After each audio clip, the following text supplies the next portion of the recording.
Hi guys! So for today's video nga ay magluluto si Master ng Bicol Express. Bicol Express! Tara! Bali guys, ito nga pala ang ating mga gagamitin sa ating Bicol Express. So ayan. Unang-una dito ang ating patis, ang ating bawang, paminta, ang ating gata, yung alamang, yung green beans, meron din tayo ditong luya, yung sibuyas, siling haba, at yung ating karne.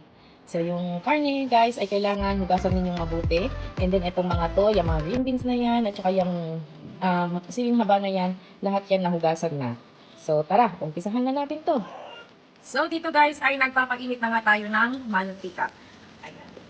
Tayo na natin siyang uminit. And then, pag okay na, pwede natin ilagay yung ating mga bawang.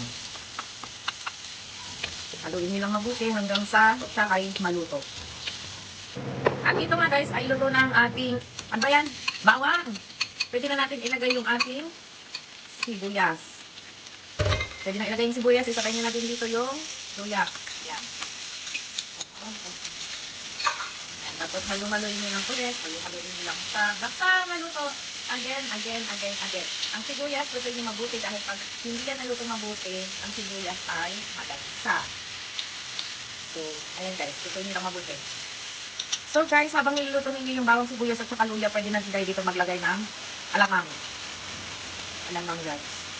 Gano'ng karaming alamang yan? Ayan, 2 kutsarang alamang lang daw.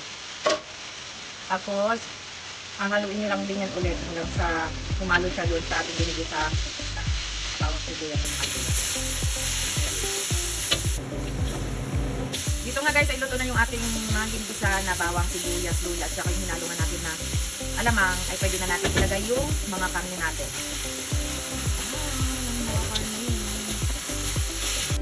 So, luto na nga yung ating mga karne guys. So, pwede na natin ilagay din yung ating siling haba. Siling haba. Tapos haluin nyo lang ulit. Yan. Okay. So, dito guys, ay luto na din ang inyong siling haba.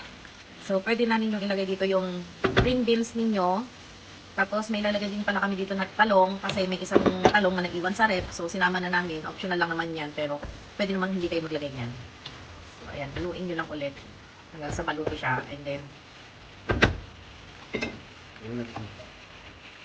pwede nyo lang ilagay yung gata. Kasabay nung nilagay ninyo na green beans. At saka yung talong na nilagay namin. Isang lata yon ng gata. So, ayan na guys! Paluto na! O, diba? Haluin nyo muna. Tapos, ay pwede nyo nang ilagay yung paminta at saka yung patis. Ayan. Patis muna. And then yung ating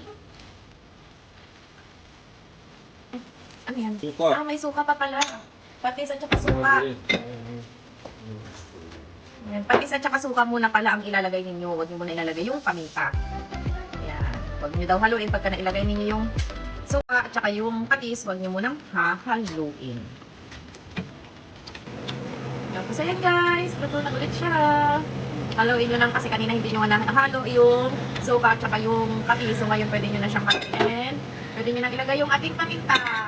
Ayan. Haluin nyo lang din. And then pag kumulo yan, luto na! Heto na guys, luto na! Yum!